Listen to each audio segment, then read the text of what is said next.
Welcome to a brand new episode of Aftermath TV. Caroline here alongside my at-work family, starting with Mr. Jimmy Corderas to my left. Jimmy, how are you doing? I'm good. I like that. At-work family. Yeah, well, you guys are. Yeah. I think I'm the weird uncle.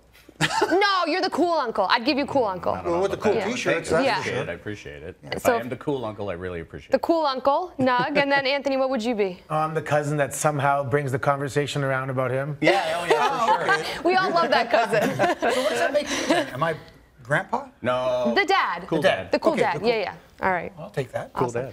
Guys, let's start the show off giving major props to the first ever host of Aftermath TV, Renee Young, who was also the first woman ever to broadcast an entire episode of Monday Night Raw. Let's just give her a little props out there. Yes. Good job, Renee. She did an awesome job. It was incredible, too. And you mentioned OG Aftermath, Renee Young. Getting to work with her, you Cool know.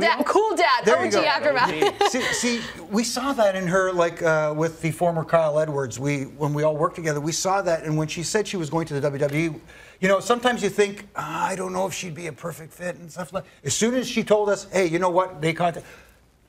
Perfect fit. And last night she proved it. Renee did some comedy with us in Toronto up at Comedy Bar, and seeing her on stage there, being herself, having a good time, that's where you know she's got the right attitude to do this kind of thing. Mm-hmm. And there were snippets of her humor last night where Corey asked her what Alicia Fox was wearing on her head, and she goes, I'd love to have an answer for you, but I have no idea. It was very funny.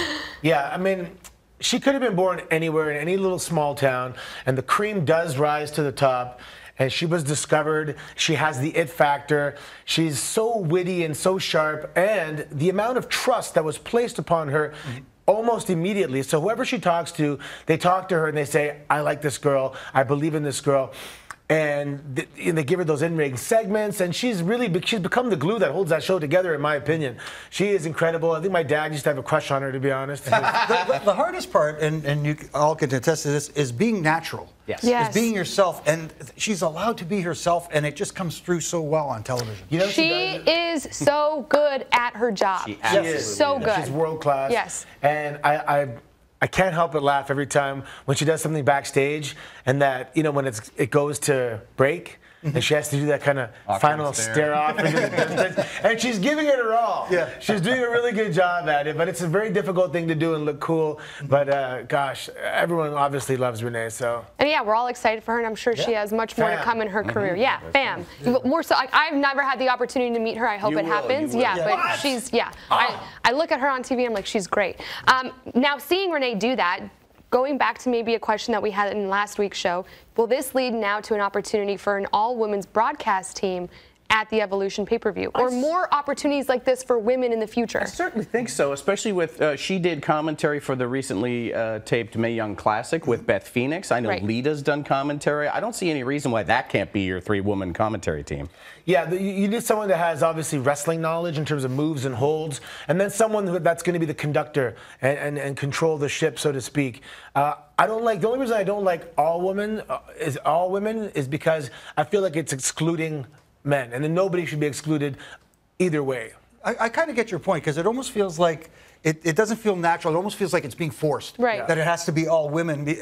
And what a lot of people don't understand about doing play-by-play commentary is it's a lot different than being the color analyst on the show. Play-by-play is a lot more difficult. I don't know if there's anybody in the pipeline as far as a female to do that right now. I'm sure there will be one day, but as of right now, I don't want it to be forced, that it has to be forced that it's all. What a maneuver! All right, I can do that. Yeah.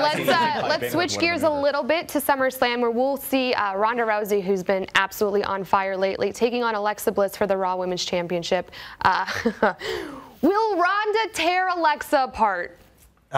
In theory, yeah. Yeah. I mean, when you compare them on paper, it looks like this is a mismatch. But then again, never count out Little Miss Bliss. I think she's cheeky. She's a little, she where you were worried maybe that she was going to be tossed around like a rag doll.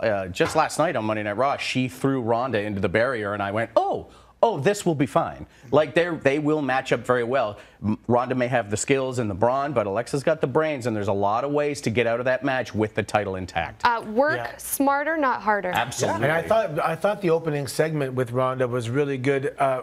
for Ronda, for the message she delivered. There was a whole gamut of emotions, and she shows off those cauliflower ears like treasures, and I just love it. So, how will this change the Raw Women's Championship if Ronda does in fact beat Alexa? It's going to be interesting because then it's almost like for a while there we had that with Asuka. When she had that undefeated streak going, who's going to beat Ronda Rousey? It's going to be interesting to see. I mean, there are, again, people on the wings. You have like Nia Jax, who's going to return soon.